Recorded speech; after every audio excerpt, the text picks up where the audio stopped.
standing there in that crowd in that moment changed my life. And I stood there in the crowd and I looked up and I said to God, Lord, that's what I want to do with my life.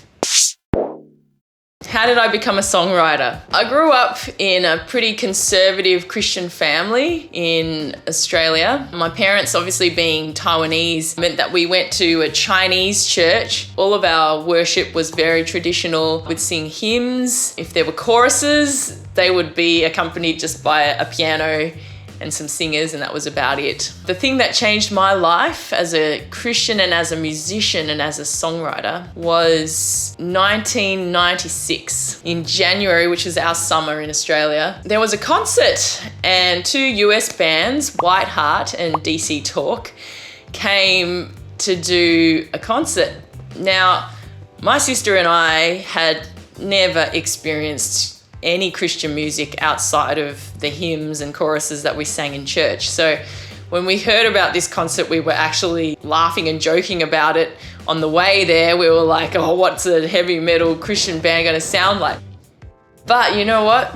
As soon as Whiteheart came out and played that first song, my heart was just mesmerized. Like, I was like fixated on this band the whole time, because I had never in my life seen a band so all out, full on, passionate for Jesus. Like, I had never seen that you could be that passionate about Jesus.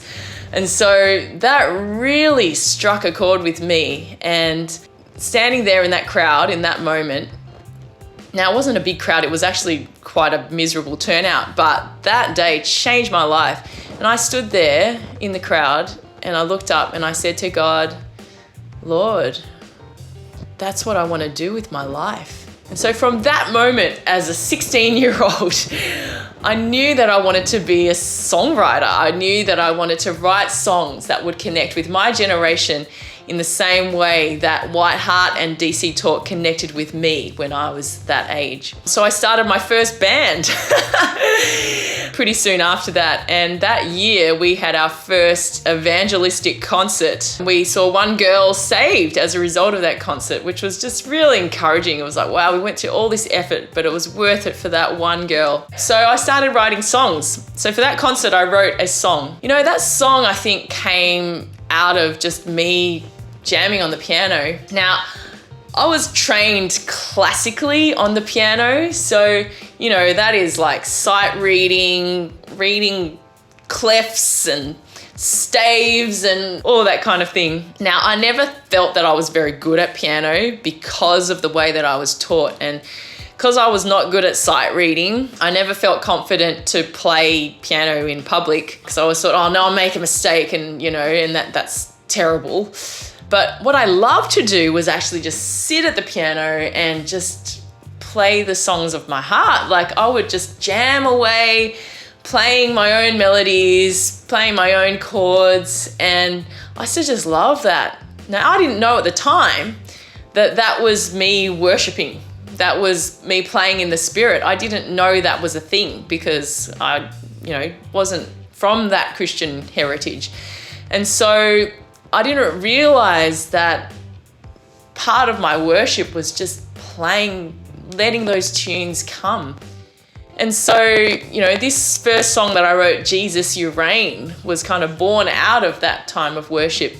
It's so interesting because since I've moved to Taiwan, I ended up being the music director at our church, and the first thing they asked me to do was actually to play piano. I never felt confident playing the piano before, but what God's shown me in the last couple of years is that, you know what? That time of just jamming away on the piano, free worship, that's what it was. I didn't know it at the time. That has actually equipped me to now do what I'm doing, both in our church, but also online. Now I'm playing piano on my YouTube channel, both this English one and I have a Chinese music channel as well. And I'm teaching piano on the Chinese channel, which is just crazy. Like, I never would have thought I would have been doing this stuff, but that's because I had a wrong understanding of what playing the piano looks like. Okay, so here's your tip number 1 as a songwriter. Don't be boxed in by certain teaching methods. There are certain good things we can gain from the classical style of teaching, but there's so much that it leaves out. You know, I used to hate playing the piano because I was worried about, you know, making a mistake, playing a wrong note. You know, it's not exactly like what it's written. I want to encourage you, you know, don't get boxed in by the style that you've been taught. YouTube has so many things on there now. You can watch a YouTube video of a different teaching method. Do whatever it takes, right? This is tip number 2. Do whatever it takes to enjoy your craft. Find a different style, find a different way. Just sit and just play something and play a new melody, you know, play a new chord progression. Do something, do anything to enjoy what you do, because that is what songs are born out of. And so that is tip number 3. Songs come out of a heart of worship. So whatever you need to do to get into that space, to worship God, to be in communion with God, to just sit in His presence and just have a good old time, that's what we need to do, and that's where songs come from. And so I encourage you to do those 3 things. Number 1, don't get boxed in by your training. Number 2, enjoy what you do. And number 3, do whatever it takes to be in communion with God, to be in that space of worship. That's where your songs will be born from. So that's my first 3 tips for this vlog, and I hope you'll join me for the next ones, which will come out soon. If you found this useful, please like and subscribe to my channel, and don't forget to click on the notification bell so when the next video comes out, you will get it straight away.